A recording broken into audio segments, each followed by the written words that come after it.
So, hi, Jenny. Welcome to my episode of One for the Road. How are you? Well, it's actually your evening, isn't it? Yes, I've just come in from my Filipino stick fighting class, which is Mondays. That's what I enjoy doing with my time these days. Now, drinking's not so big on the agenda. And yeah, it's about 9:07 p.m. Blimey. So, you're in Melbourne, right? I'm just outside Melbourne. So yeah, Melbourne has just been released into the wild after having the longest lockdown in the world.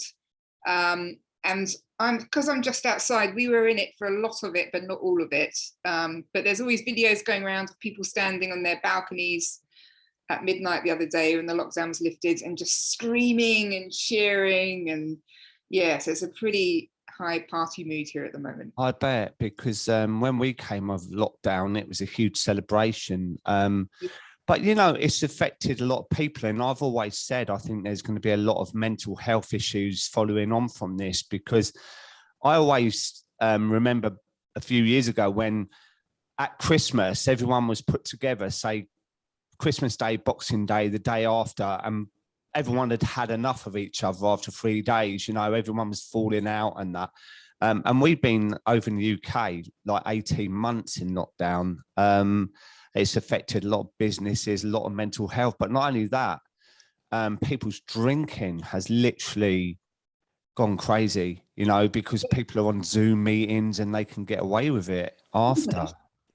But also, I think it's a bit similar to what a lot of mums who are stay-at-home mums experience, which is you start to drink to break up the day more. And so I guess everyone's been put into that situation now.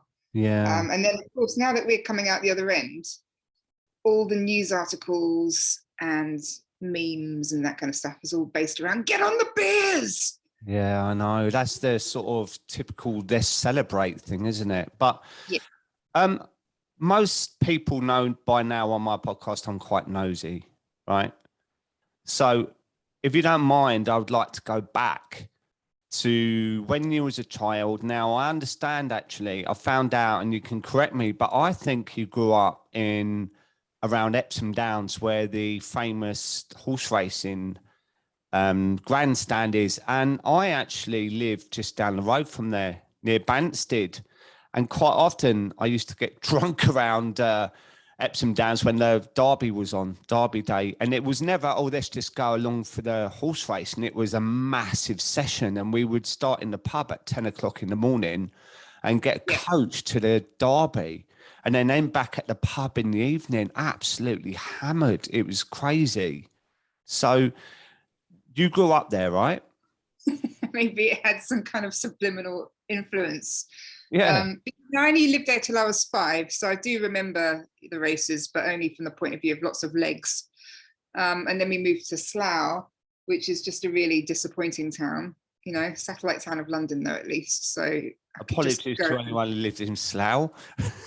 Well, they know. I think Ali G was in Slough as well. So Staines. Oh, Staines, that was it. Yeah.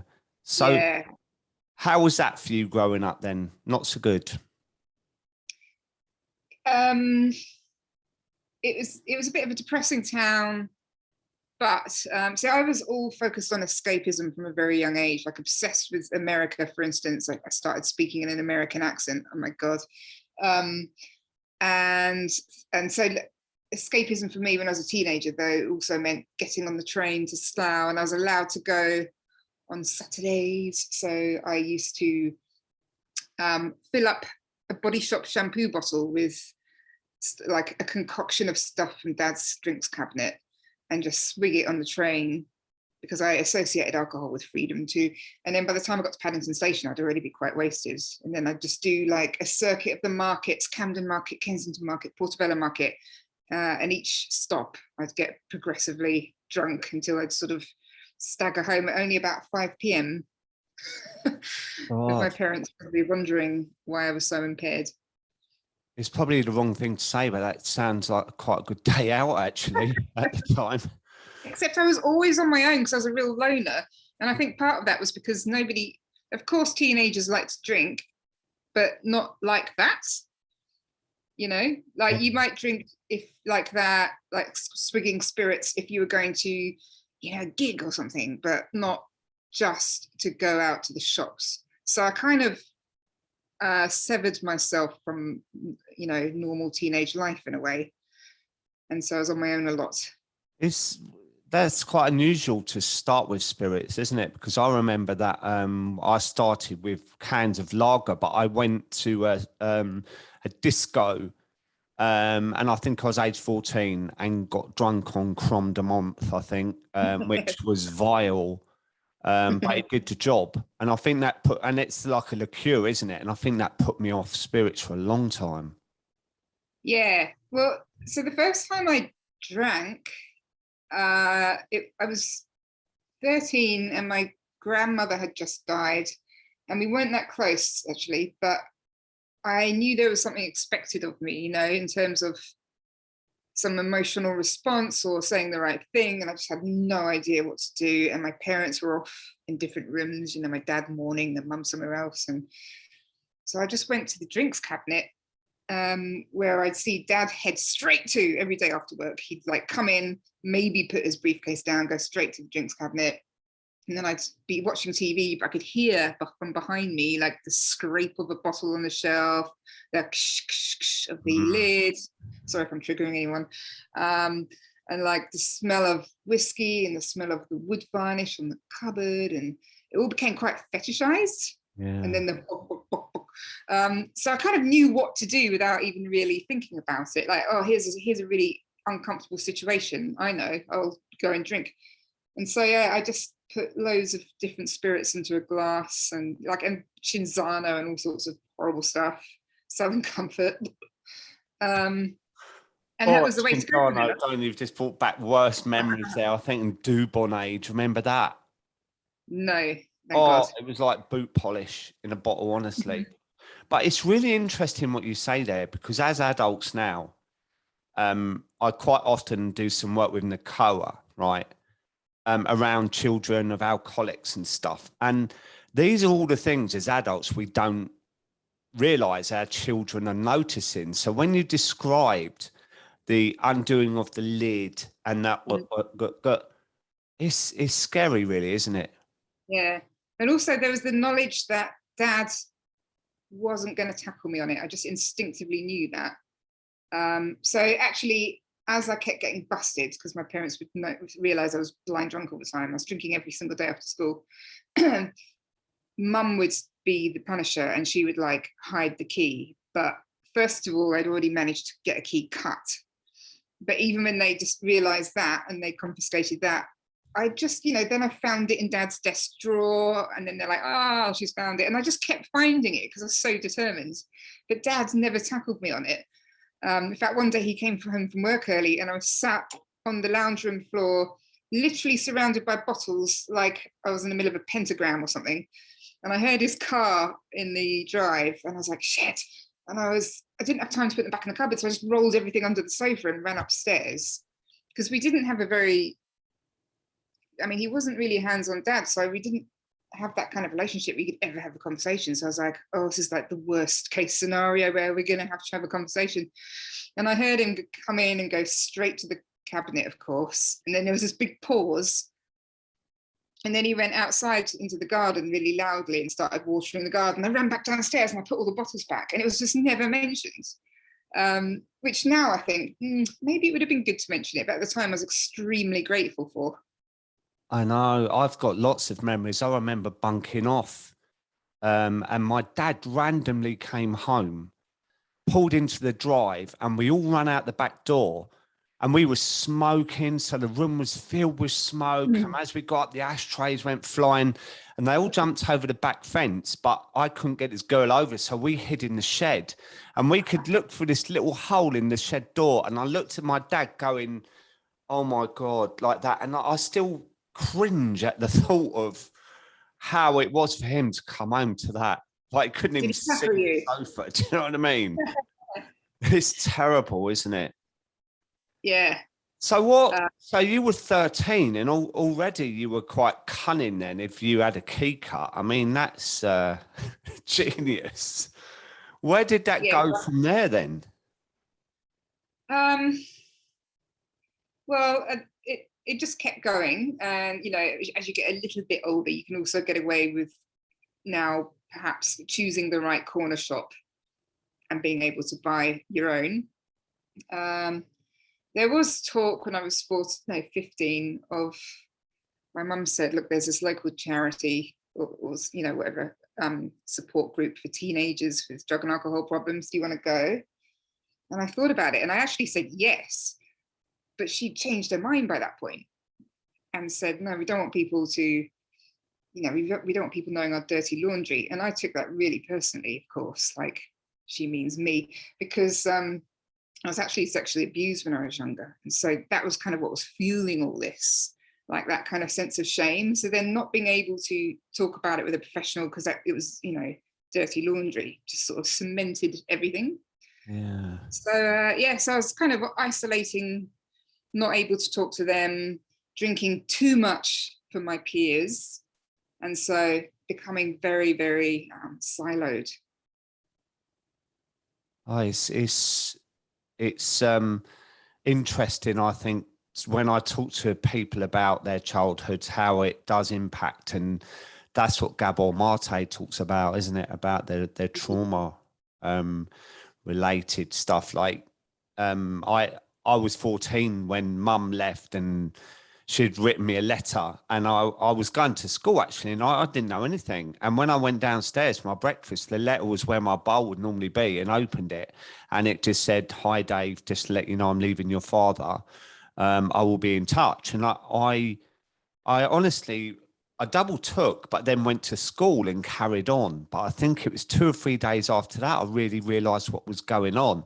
And then it didn't seem long at all that my dad met someone else.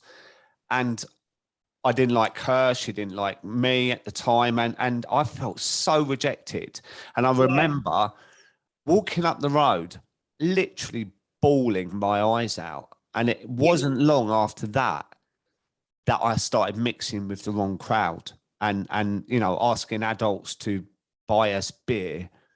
I don't even know where we got the money from, to be honest, but you find it, don't you?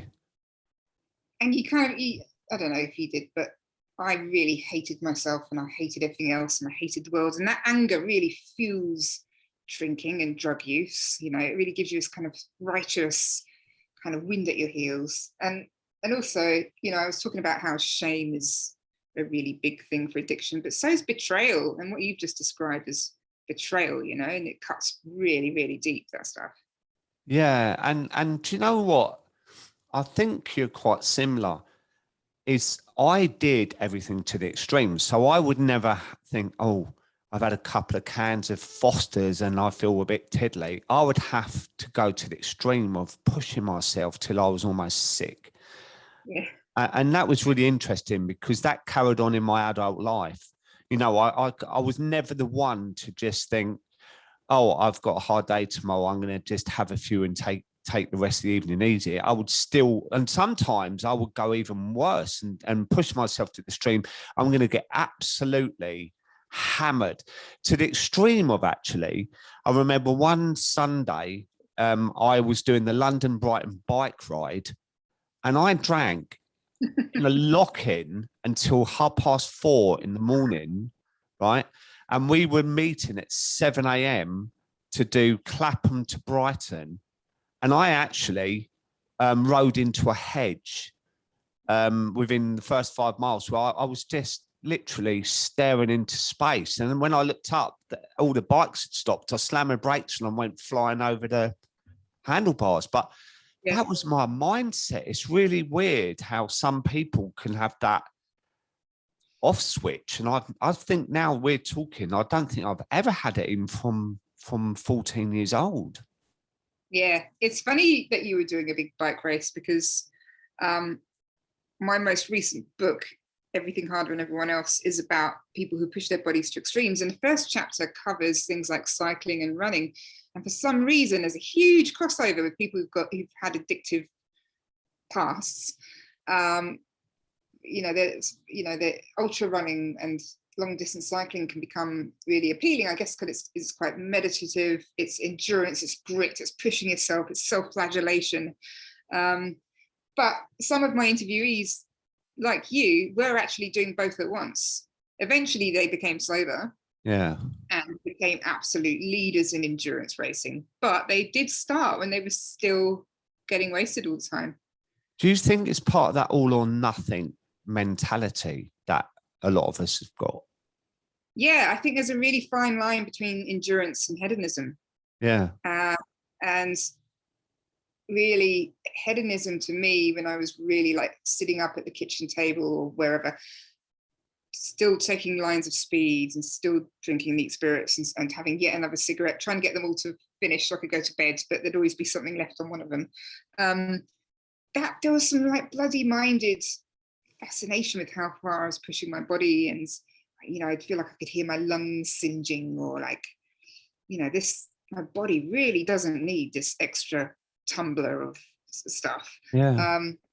And it's similar to the people in the book who were just doing these extreme things like deathmatch wrestling and bare knuckle boxing. Like it's a fine line between endurance and hedonism. Hedonism can be really self-flagellating.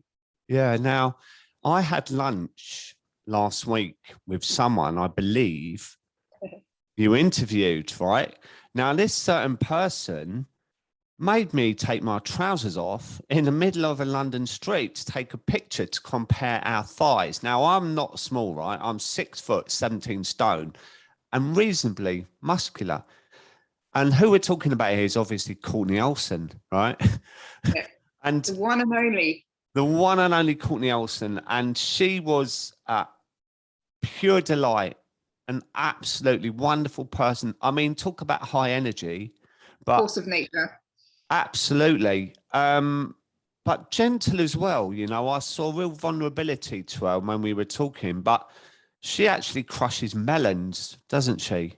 Between her Watermelons. thighs, watermelons. And like, I'm now seeing her thighs, I can see why. She used to do muscle fetish too, where men would pay her to fireman carry them or bench press them or put their head between her legs until she choked them unconscious. So those thighs have been put to great use over the years. Well, I didn't know that, and I'm glad I didn't know that. So really, me taking my trousers off, I got away with lightly, really. But let's talk about your book as well, Women of Substances, because I've ordered that now, and it floats a lot of my boat when it comes to neuroscience and that. But I think it's quite gender specific, right? You talk a lot about women's addictions, and that really interests me because I know a lot of my followers are women. Yep. A lot of women listen to this podcast, so I'd love to delve into that. Yeah, so the hypothesis really, or like the through line, is addiction and treatment are gendered. And I wouldn't have thought that. In fact, when I started writing it, that wasn't the hypothesis. I just thought I'll write about my story and do research around it. And I just happened to be a woman. But the more research I did, I was like, no, this is so gendered.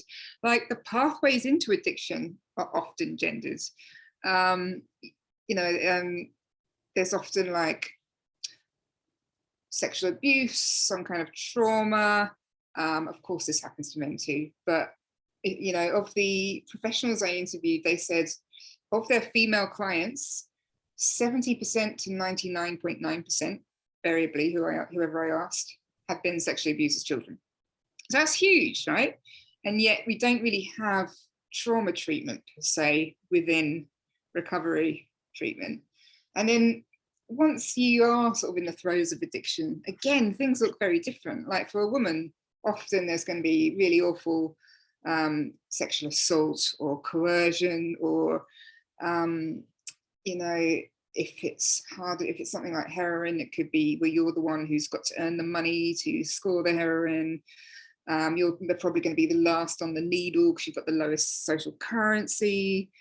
Often there's like a comorbidity with eating disorders and self-harm, and that can be really dangerous.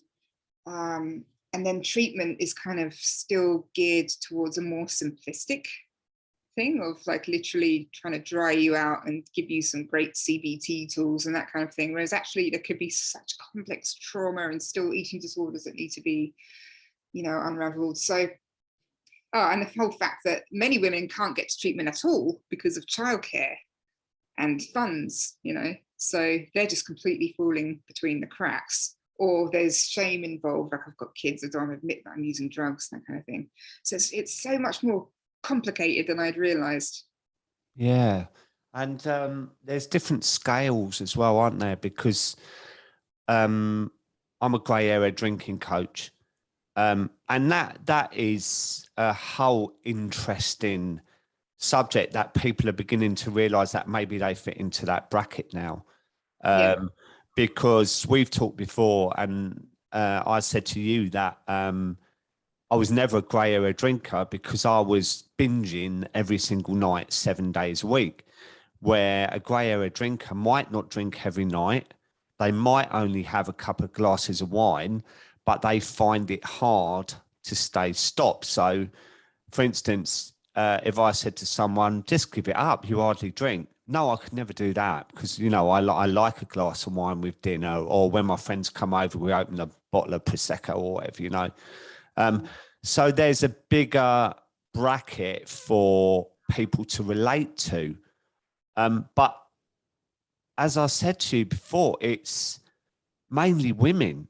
And from my perspective, and this is only my opinion, I think men go further with their drinking. So I use me as an example. If I was only drinking a couple of glasses of wine a night or a few beers here and there, I wouldn't actually think I got a problem. I genuinely would think I was a moderate drinker. But then that could affect my whole night's sleep. That could affect my next day. It could affect my parenting. But as a man, I would think, actually, I'm fine. Because I've spoke to a lot of men and they say, I just have a few beers, mate, after work or in the pub, or I'm watching the footy. But where women, they recognise it more as a problem because it's affecting their parenting, their sleep. And does that make sense? Yeah, but I think it's a bit simplistic. I think there would be a certain sector of men and women who recognise this just isn't a great lifestyle choice for me. And then of that sector, maybe women culturally feel more able to seek help because women can more openly talk about mental health and that kind of thing. And women generally are more into coaching and that kind of life coaching and stuff. So I reckon you get the same kind of proportion of people who are in that grey area for men and women. And you, of course, got women who are go right past that, like me and lots of people I knew who weren't moderate in the slightest. So I reckon it's probably fairly equal. It's just that I think women are more open to coaching and self-help. Yeah, they're more open to recognizing a problem as well. Because again, my opinion, that I can talk to you about anything you like, but when it came to my drinking, I couldn't talk to anyone because I was so ashamed of it. And I thought my conversation I had with myself was of extreme loathing, because I thought, I'm better than this. Why is this controlling my life? Why can't I do anything about this? You know, and that was the constant conversation. I But didn't talk to anyone about my drinking. no, but why is that? Because it's past that point of people going, oh, maybe you should just blah, blah. And so you're in the too hard box. Nobody wants to talk about that kind of thing. And also you've cut off normal people. I mean, you haven't cut them off, but if you're with them, you kind of act more normal. But then a lot of people that you wind up with are at that pointy end of the scale as well. And they don't want you to stop. Yeah, but is that not part of the shame and the stigma where if you were smoking too much, right, and you said, do you know what, I'm going to cut down smoking, or I've been to the chemist and I'm going to try some patches, they would be saying to you, oh, amazing, well done. Or do you know what, I'm going to cut out sugar for a month, see how I feel. Well done. I'm not going to have caffeine for a month. Amazing. You say... Alcohol and drugs are so entrenched with your entire mental health and trauma history that it's not the same. Like, they're not comparable, really. Like, so you can't have that conversation with people because to you, like, alcohol and drugs at the time are the only prop. Okay, they're killing you and you hate them and it's an abusive relationship, but your need for them is so complex and they fill so many different roles for you But I mean, that's why I didn't talk to people about it, because how could I stop? How Seemed did you impossible. stop then? Because am I right in saying that you actually gave up for 8 years? Yes. Yeah. So when I was 34, like it would go through peaks and troughs. Like sometimes I'd be in a fairly healthy relationship and it would get better. I'd still be a heavy drinker, but it wouldn't be a disaster, and I'd be safe, most importantly, because I tended not to be safe, because I would never think ahead and think that if you drink this entire half bottle of vodka and whatever you're going to drink at the pub, you won't be able to get home. You're going to fall asleep in the night bus. Always got my purse nicked, or you'll miss the night, whatever it is. So that was always going on. Well, what was the question? I just wandered off. How you Yeah. were sober for 8 years, so I'm just wondering how you came to stop drinking in the first place. I did. So yeah, as I said, I was 34. I didn't really want to roll with the punches anymore. It wasn't like, oh, life's just a fantastic science experiment anymore. It just feels increasingly pathetic, doesn't it? And I tried all these things. Like I went to the doctor, I was like crying, I was saying I can't stop. She put me on antidepressants, even though she said, you're not actually depressed though. I went to see a psychologist, went to see a hypnotist, and it was all actually just making it worse, because I wasn't doing the one thing I needed to do, which is stop. And even the hypnotist said to me, I said, just make sure I only ever have 2 glasses of wine, and not if it's any way work related. And he's like, this isn't going to work. You actually got to want to stop if you don't want to stop. Yeah. I was like, no, I don't really. Anyway, I had one really bad last night, awful night, and then woke up in the spare room. And ordinarily, I would always write down like snippets of conversation, because my memory had been shot right from the very beginning. I'd always get blackouts since I was a young teenager. Always have massive brownouts, they're called as well, aren't they? Where it's just patchy rather than an entire blackout. So I'd always like write things down, and I could look at the next day and go, good. This particular day when I woke up, there was nothing on the paper and like nothing in my head. And I just knew that was really, really bad. And I just had this realization, like, you've literally tried everything now, so you have to stop. And it was such a relief, and I completely accepted it. So I was very lucky in that sense, because it's when people, to some degree, even a tiny bit of them still wants to keep going, that they really struggle, I think. But I absolutely 100% wanted to stop. I didn't go to detox or rehab, but I went to AA, Smart Recovery. I went to see an addiction psychologist, read tons of books. And I just worked on myself really hard for 8 years. Around the 5-year mark, I thought, I reckon I probably could start again. But then I thought, but why rock the boat? Like if it ain't broken, don't. What's the thing? If it's not broken, that's not broken or something. Something like that. Everyone's screaming at the thing now. Oh, it's that. It's don't break something that's not broken. People write in. No, they can't, can they? Just scream along and tell us what it is. If it ain't broke, don't fix it. That's it. There we are. We got there. But so yeah, after 5 years. So did you start again then? No, I did after 8 years. 8 years. Yeah. And I was back in London. So I was back in London, going out with friends, and we had cocktails, and I kind of didn't mean to, but I did have one. And then I was like, the really important thing to do here is just to chill out and not freak out. Because if you do, you'll start like heaping shame and blame on yourself. And that's when people get into real trouble and like go on a massive self-loathing bender. So I just didn't do that. And when I got back, I started seeing an addiction psychologist, and I decided to moderate. And that was 4 years ago, and it's actually gone really, really well. Yeah, that shows we're all different, because I can honestly tell you that I had a very similar experience to you, that I woke up one day and that was it for me. I just knew. And I think there was a lot of subliminal thinking going on before that. I knew I couldn't moderate. I tried that. I would bring one bottle of wine home and share it. And I would have 3/4 of the bottle. But that was worse for me, because that was leading me up the garden path and slamming the door in my face, because that was like, after that, I was like, I need more now. This is worse than if I didn't have a drink. So after a couple of 3 days, I would then start bringing more in, hiding it, which is even worse, you know. So this time round, when I stopped, I knew that had to be it. And there's no question for me, I will never drink again. I mean, people might say you don't know that, but I do.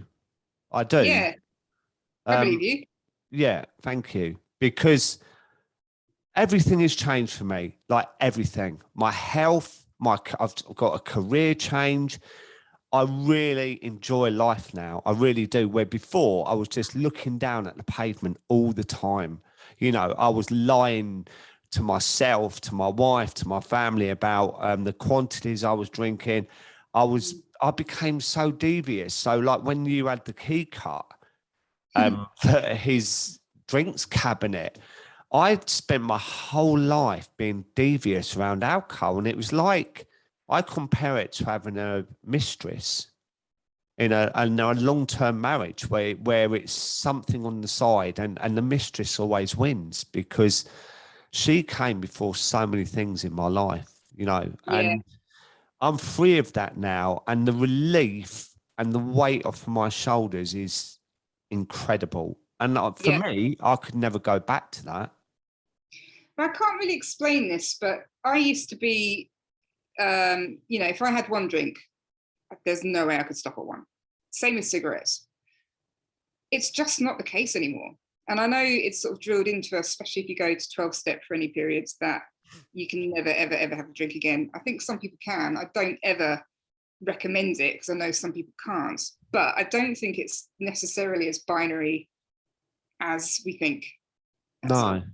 I mean, I haven't got any. Find out, then what? Yeah, don't. No. I think it's, you know, in your heart what's right for you or not. And quite often people say to me now, they do some coaching with me, and then after 6 months, I get a message and they say, oh, do you know what? I had a couple of glasses of wine on Saturday and I stopped at that. I think I've got a hold of this now. And okay, I say, okay, well, that's good. But the devil in my head is going, I'm telling you now, that ain't going to work. And then I get a message 2 or 3 weeks later saying, Dave, I'm in trouble again, you know? So I think it's quite rare, but you might have extremely strong willpower. You might just be wired that way. I don't think it's that rare. I think that, though, if you are very much in a recovery community, you don't hear from those people again, really, because you're very much in that kind of bubble of sober people. Yeah, true. And also, I don't just work with people to get them sober. You know, I'm not absolutely anti-alcohol. I believe you can have a reasonably healthy or normal relationship with alcohol, but in my community, that's not often the case, I suppose, is what I'm saying. Yeah. So the final chapter of Women of Substances was called Choose Your Own Adventure.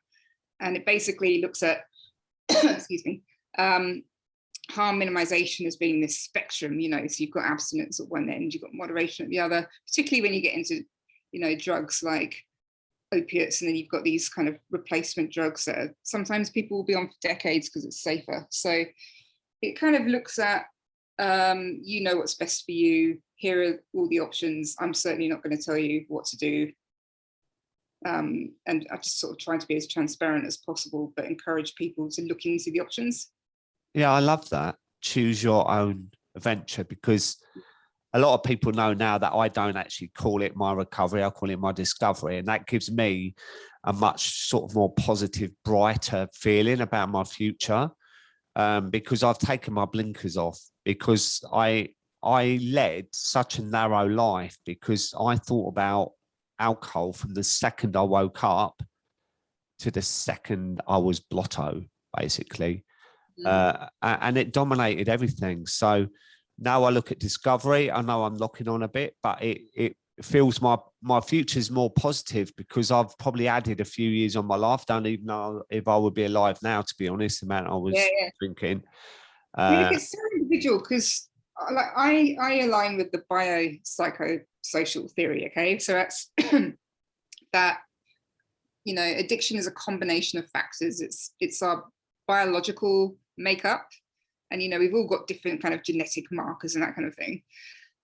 It's your environment, it's your peers, it's your family, it's trauma, it's your own kind of psychological makeup. And so you can't possibly say that what works for one person is going to work for the next person. So that's kind of what I try and get across. You know, I don't believe that addiction's a disease, and I don't believe that addiction's about the drug. Obviously, the drug's got a role to play. Yeah. But, you know, the person was primed, ready for this drug to come along way before it came along. Yeah, I agree. And it's interesting. I had a DNA test done a few months ago, right? And it was a full, like, it went into everything about my biological makeup, right? So it wasn't about what ancestors I've got, it was about my biological makeup. And it actually proved that one of my dopamine receptors is faulty, right? And now tell me what it's called. It's called something like R2D2, but not that, because that's the actual drone in Star Wars, but it's quite a similar name. Yeah, I can put some links on the show notes, actually. Because I've been writing about this recently. Yeah, the people that did it for me was Life Code GX or something, but I will put a link to them as well. And it found out actually that one of my dopamine receptors was faulty, and there's a high chance that is why I drank so quickly, because where someone would normally drink and they would get the dopamine hit from the alcohol, and that would last them, say, an hour. With me, it wouldn't last at all. So I would be constantly glugging alcohol like the clappers to get that first high of the dopamine. And when I found this out, it really helped me to understand actually that it is part of my genetics to be a drinker. Yeah, I found it. So it's the DRD2 gene that I'm thinking of, right? And what's interesting about it is it's also people with ADHD tend to have this gene as well. Yeah, now that's an interesting subject, isn't it? Because there are more and more adults now talking about ADHD diagnosis when they're older. I must know probably 6-7 people that have been diagnosed, and I think I'm on the spectrum as well. And now they've been diagnosed and they've been treated for it, that their life is completely different. And I'm just wondering if, like, back in the day, there weren't such diagnoses, were there, back then? And I wondered if that would have made a difference. It depends what day you're talking about, but I definitely, because speed was my drug, and sometimes it would be that I had bought from a dealer someone's ADHD medication. So, oh, really? Yeah, so definitely, you know, in the 90s, early 2000s, people were getting diagnosed for it, but it wouldn't have been nearly as common, especially with women, because it's only now they're going, oh yeah, I think this includes women too, but it looks different. So I got diagnosed with it when I was maybe 40. Yeah. And I got diagnosed with it when I was writing Women with Substances. I was writing about what different kind of disorders people tend to self-medicate and what drugs they self-medicate with. And so ADHD came up, and I was doing, you know, looking at research about how it looks different in women. And I was like, hang on, this checklist here is basically me. So I actually went and got an official diagnosis. And I thought, you know, now it's just quite interesting. But if I'd known this when I was 16 or even 24, it would have been such a relief, because I just despaired of myself. And I thought, what the fuck is wrong with you? You know, you have no idea of etiquette. Like, you piss people off all the time, you blurt stuff out, you're really impulsive, you never learn. And it would have been so valuable to know this. Of course, then I would have been very interested in getting the you know, the prescribed speeds, but I was taking speed anyway, and at least they could have sort of had tabs on me if I'd gone down the official route. Monitored it. But you know what? I mean, I've been on antidepressants for about 5 years, right? And I was on them when I was drinking. And when I went to the doctors, they weren't working. when I was drinking a hell of a lot, right? And he didn't actually ask me about my alcohol consumption the second time round. I said, I don't think these are working for me. And he doubled the dose, right? I was in there for about 2 minutes. That completely messed me up. And that's when I had my disastrous rock bottom in Eastbourne that a lot of people know about. 4 nights on the beach, swilling vodka after being in the pub all day. But recently, I went back on them because of lockdown. I was really struggling with my mental health. And I thought, I've come off of these and I don't think I'm ready. I'm not even 3 years sober yet. And I've just felt like my mental health was struggling, right? I went through the same process, didn't feel they were working. And then they doubled it again. And I was desperate then, Jenny. I was really desperate because I was really struggling, right? And I went mad again. But this time round, I didn't turn to alcohol, and it proved to me how strong I am in my sobriety. And I had now a phone call from the doctor, and they said, well, what we can do, we can mix and match. You can take 50 milligrams one day, 100 the next. And I said, great. No, I know something is completely wrong. So she changed my medication, right, to something I don't even know. But and it was a 20 milligram dose. And do you know what? It's changed everything for me. Like in the last 4 or 5 weeks, I've been like a different person. I've been back to myself. I'm a lot calmer. I'm a lot more relaxed, chilled. I don't overreact. And,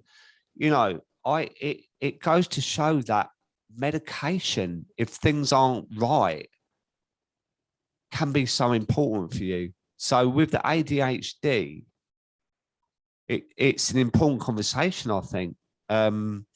Because if you were diagnosed like when you were younger, things might have been slightly different for you. Yeah, definitely. And who knows whether they would have been like that free and easy with the medication or not, but at least it would have given me a framework with which to understand myself, because I didn't go and see a shrink till I was, 31 or something, because I thought they're never going to understand. It's too complicated.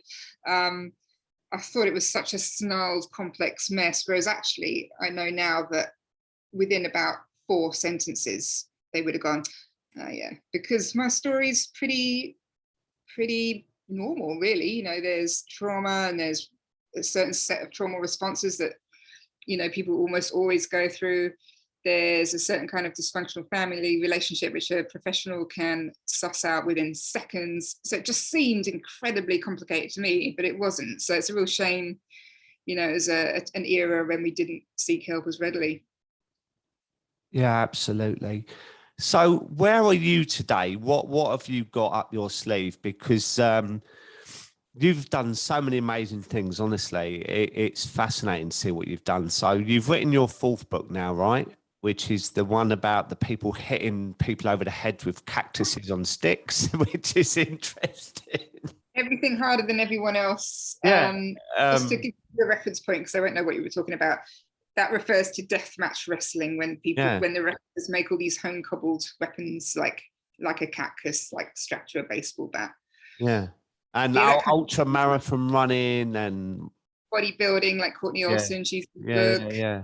Often people had a history of addiction, often a history of trauma as well, but it wasn't on purpose. I didn't find people on purpose who fit that. Just unsurprisingly happens to be the case, when you're that kind of extreme personality. So for me personally, I'm just so into sport now. Like my entire life has been reprioritized. Everything's in a different order. Number 1 is training. It's absolutely the new addiction, but I'm absolutely fine with that.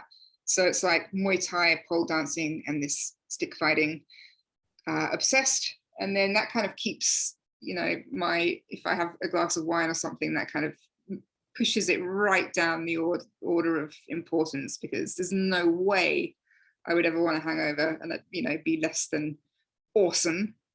So that's my sort of pursuits. And then I'm starting a new book about older women and fitness, so it all ties in, really. Wow, amazing.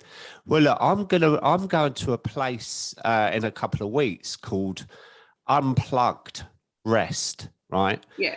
And it's a hut with like a wood burner in, a bed, a kettle, and a toilet. There's no Wi-Fi, there's no mobile phone signal, and I'm spending 3 nights there to explore into my inner self, because I've got a project coming up and I really want to dig deep into my psyche and how it was for me growing up. And I want to explore myself without any distractions like emails, kids, phones ringing and stuff. And I'm going to take your book with me, and I'm not going to touch it until I actually go there. And I've got all that time to read your book, think about my life. You get a map, a compass to find. I don't think there's anything in sight for at least half an hour walk. Are you definitely allowed a book? Yeah, it's so it's not. I've been on a retreat before that you're not allowed to read because it distracts the mind. So Yeah, this isn't like a meditation retreat or anything like that. This is just a place you can go, and that's why it's called Unplugged. They actually put your phone in a box and padlock it, just to for some people who haven't got any willpower. But for me, it's going to be 3 nights of just tranquility. Obviously walking about, getting lost with a compass because I'm terrible with directions. Yeah. But I'm going to take your book, Woman of Substances, along with me because it looks fascinating. And I'm just so looking forward to that. And that's something I would have never done when I was drinking, but I would have carted about 20 litres of vodka with me, and just, what's the point of that? So a one-man slumber party. Yeah. So is no it quite doubt. expensive, by the way? Is it expensive? Yeah. It's not too expensive at all. Okay. Just like all huts and no beds, and we won't give them any electricity, and we'll charge him like $500 a month. No. That defeats the object. It's lovely. It's absolutely lovely. It's really cozy in that, and it's more about. I think so many people are addicted to technology these days. You know that. Do you know what? I was on a train the other day. Every single person was on their phones apart from one, and she was reading a book. And I wanted to go up. Well, the other people could have been reading a book on Kindle. I read tons of books on my phone. Okay, all right, clever clogs. All right. They probably weren't. They're probably on Instagram. Well, their thumb was going up and down like the clappers. But anyway, no, I just think it's good to break that cycle, because I can be just as bad at times. I was awake at 3 o'clock this morning looking on Instagram, and it's like ridiculous sometimes, you know. So it's going to give me an opportunity to switch off from everything, read your book, and just find myself a little bit, which sounds bizarre, but I feel like that's a real necessary part of my journey now. You know, I just want to really own what path I'm on now, but what path I was on before. I feel like I need to reconnect with it. I've got this real urge to reconnect with what's going on with me, you know, because otherwise it just all gets diverted away with a million emails and stuff. So that's what I'm doing.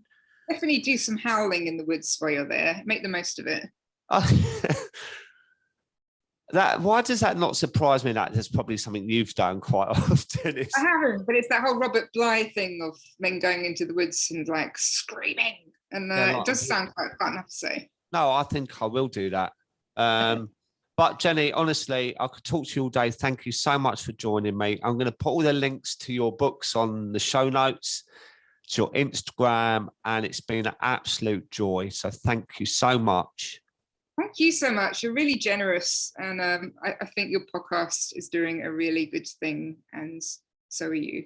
Oh, thank you so much. All right. And I believe that you're over early next year in the UK. Yeah, over in February. Let's hang. Well, we can hang and we can go to the woods and howl like a pair of wolves, and, you know. All right. Take care, Jenny. Have a great evening. Speak soon. Speak soon. Bye. Bye.